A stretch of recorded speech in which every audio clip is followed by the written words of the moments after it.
Bonjour, on se retrouve pour la première partie du championnat du monde qui en comptera 14 et qui se dispute entre Jan Nepomniachtchi, le russe challenger et vainqueur du dernier tournoi des candidats devant le français MVL d'ailleurs, et le champion en titre, le norvégien Magnus Carlsen. Alors 10 minutes pour comprendre, les noirs appuient sur la pendule et les blancs, donc Jan, le russe, le challenger, joue un E4.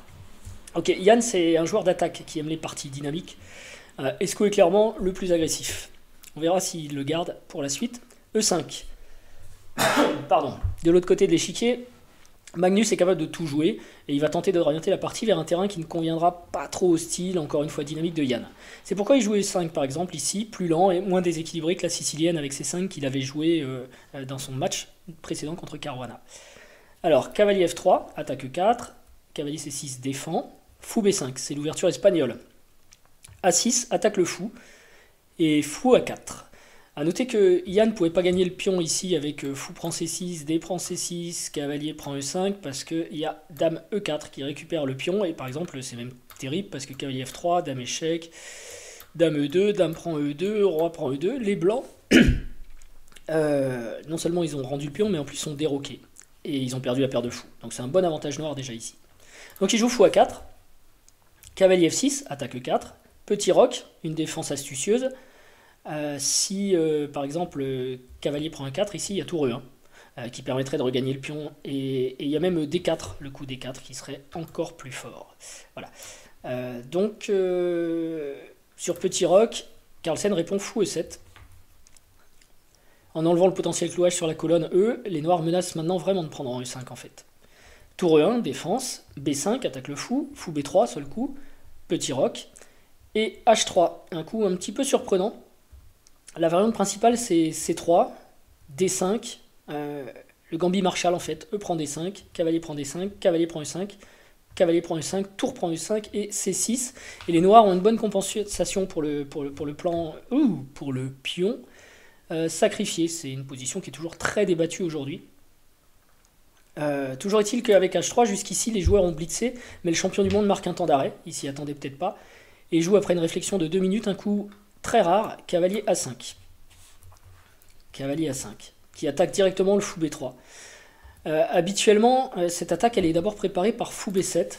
On met une petite pression sur E4, D3 qui protège, D6 pour pouvoir jouer cavalier A5 sans perdre E5, A3 qui ménage une case de fuite et pour le fou, et seulement cavalier A5, fou A2 et C5 avec l'égalité.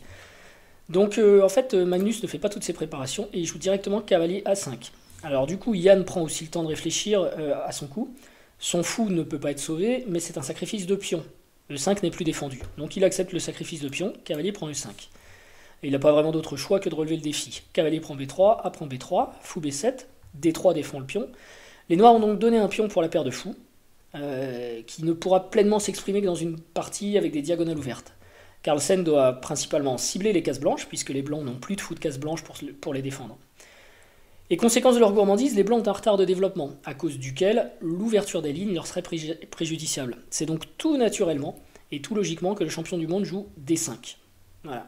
Attaque des cases blanches et le centre pour ouvrir la position pour ses fous. E prend D5.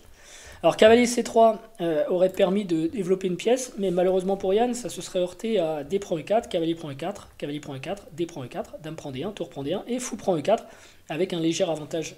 Le champion du monde aurait récupéré son pion sans céder la paire de fous. C'est un avantage noir donc. E prend D5, dame prend D5, qui menace dame G2 mat quand même. Ça fait jamais de mal et ce serait historique, mais évidemment Jan se défend, dame F3.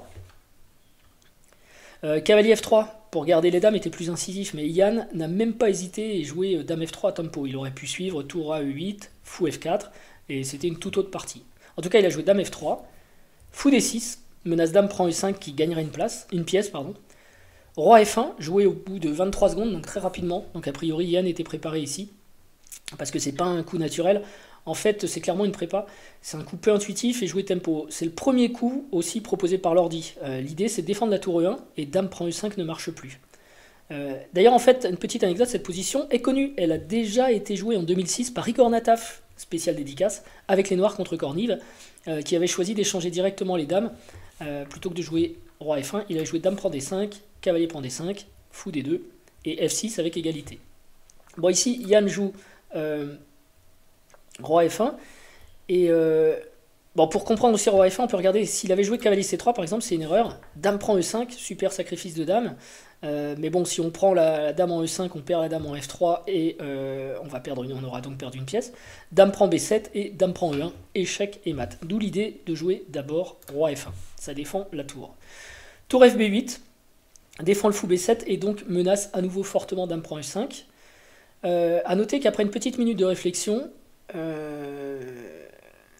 Magnus rejette dame prend E5, dame prend B7, dame H2 qui était possible, fou E3 avec égalité, parce que la dame noire elle est belle mais en fait elle fera rien toute seule, ça valait pas la paire de fou pour Magnus et il préfère pas rentrer dans cette variante. Donc il joue tour FB8.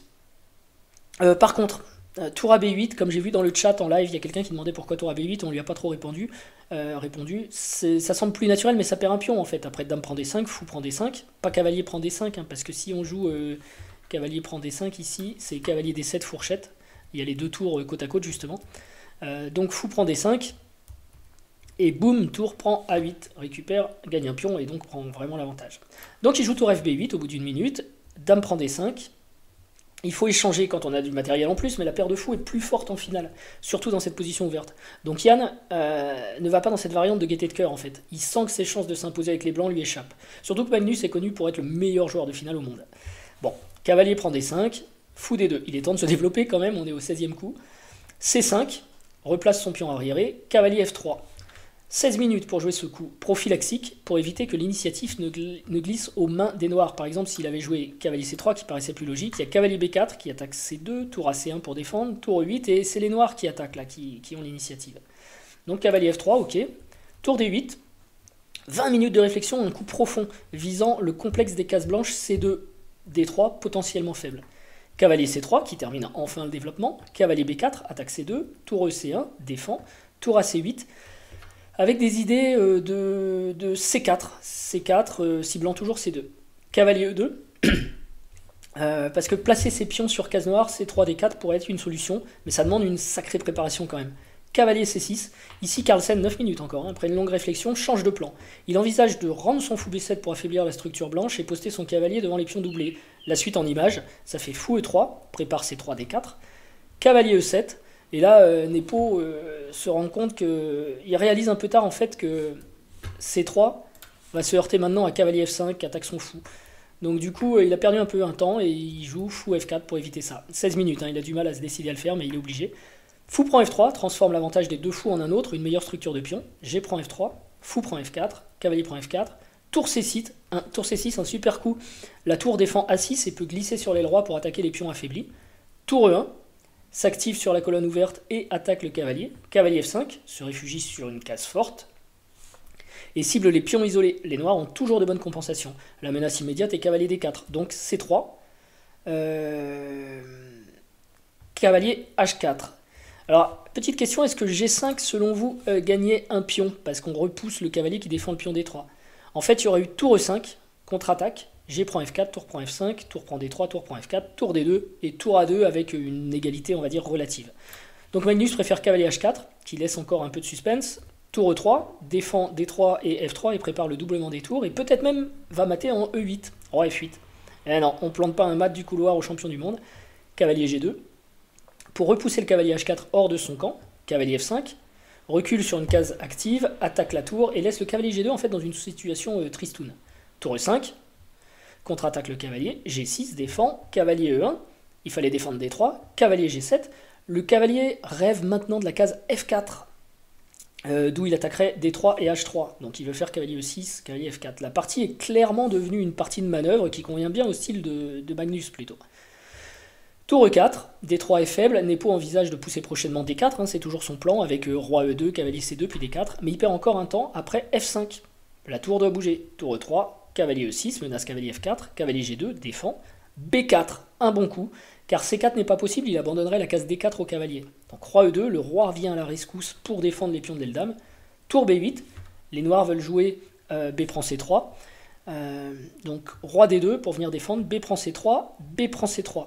A noter que roi prend C3 qui défendait aussi le pion B3 ne marche pas à cause de cavalier D4 quoi. Et là le cavalier il est terrible, il ramasse tous les pions.